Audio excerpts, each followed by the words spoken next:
Bienvenue à tous sur votre chaîne TV Actu France. Lola, l'une des candidates les plus marquantes de la nouvelle saison de Koh-Lanta, la tribu maudite, n'a laissé personne indifférent avec son caractère affirmé et son franc-parler. À seulement 25 ans, cette jeune femme au tempérament de feu a fait des vagues, aussi bien parmi les candidats que chez les téléspectateurs. Dans une interview accordée à TV Magazine, Lola est revenue sur son parcours dans l'aventure et les défis qu'elle a rencontrés à cause de sa personnalité forte. Dans mon quotidien, je suis très entourée et les contacts se font naturellement. Mais dans Koh-Lanta, où on est jeté dans une communauté avec des inconnus, mon côté direct a parfois froissé, confia-t-elle. Connue pour son côté leader, Lola a découvert que ce qui fonctionne dans la vie de tous les jours peut être perçu différemment dans le contexte d'une compétition intense comme Koh-Lanta.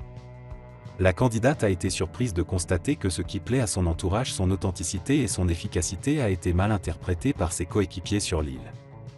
Paradoxalement, dans Koh-Lanta, ça coince.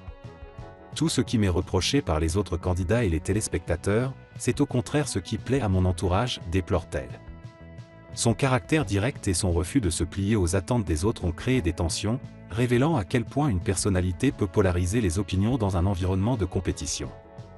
Lola a également partagé une anecdote amusante sur ses origines familiales. Mon père, qui a un caractère plutôt dur, m'a souvent dit que j'étais encore pire que lui, raconte-t-elle en riant. Je ne sais pas d'où cela me vient, ma mère a un caractère plutôt doux. Cette dynamique familiale semble avoir joué un rôle dans le développement de sa personnalité affirmée, bien que Lola elle-même semble amusée par cette dualité entre ses parents. Pour Lola, son caractère bien trempé est à la fois sa plus grande force et sa plus grande faiblesse.